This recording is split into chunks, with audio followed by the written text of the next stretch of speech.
Hello everyone, I'm Darth Boy, and I'm here to review Star Wars Episode 2, Attack of the Clones, on Blu-ray. Once again, the reason why I watched Episode 2 on Blu-ray is because, well, like the Phantom Menace, it's got far superior video quality and audio quality and, stuff like that. So, the plot of this movie is that Separatists, meaning the Trade Federation and Count Dooku, want to kill Padme Amidala, who was a former queen of Naboo, and Anakin and Obi-Wan are sent to protect her. That's what the Jedi Council says. So, this is where Anakin and Padme start to fall in love. Now, many people complain about the romance and say it's not really that genuine, that it's mainly fake, that it's forced. I have to agree with a lot of those people that some of it is cringeworthy and it doesn't feel as authentic as the original trilogy, and especially Empire Strikes Back with Han and Leia. I mean, how could you not cry during that scene where Han's going to the carbon freezing chamber? And a lot of the dialogue between Padme and Anakin is kind of cheesy. Though one of the major complaints that I have always had about Episode 2 is that we never really delve into Anakin's psyche that much. And my major problem with this movie is that we don't get an in-between type movie where we see Anakin train and we see the evolution from this cute little innocent kid into an angry, arrogant teenager.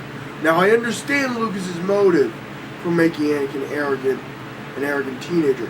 He wanted to show that there's this conflict between Anakin and Obi-Wan that is only really dealt with in Episode 3. And in Episode 3, I'll talk about that later. But, yeah, Anakin and Obi-Wan's relationship isn't really that friendly, brother-like relationship yet. It's kind of like that, and you see Anakin complain about Obi-Wan a lot behind his back. And I think Ewan McGregor does a great job as Obi-Wan, given the material. I think Hayden Christensen does an okay job as Anakin. I think that the problem that I had was, like, when Anakin killed the Tusken Raiders, you don't really see Anakin's, regret. But when I saw the movie again, I'm like, you know what? There are some elements of regret in there. And I appreciate that was given. When Anakin says, I'm a Jedi, I know I'm better than this. He is ashamed that he's done this evil and horrific act. And it does kind of haunt him throughout the rest of the prequel trilogy. His fear of loss and his regret is pretty decently established. If you noticed, a lot of these prequel videos, I've described it as decent. Not good, not great, but fairly decent. And that's all I can say. Episode 2 is a pretty decent film. I like Jango Fett. I like some of the environments. I kind of bought the romance between Anakin and Padme. Not as well as I did with Leia and Han, but I bought it enough to where I could say, yeah, I can see these people in love. And the duel between Dooku, Anakin, and Obi-Wan is pretty cool. And the Yoda fighting scene in the movie, I feel is kind of stupid and shouldn't even be really put into the Star Wars franchise.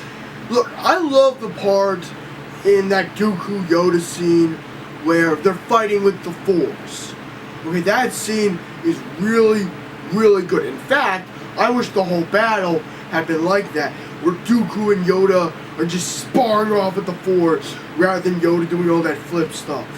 However, I'm very split on that scene. Because the one part of me is like, this doesn't feel right. This kind of kills what Yoda represented. The other part of me is kind of like, ooh, lightsaber! Boing, boing, boing, cool! So, yeah, I feel very divided on Episode 1 and 2, as you can tell in these videos. So what's my final verdict for Episode 2? I'm gonna say a 6.7 out of 10. It's a little bit better than The Phantom Menace, though it doesn't reach what the next film in the prequel trilogy will reach. Live long and prosper and have a great day.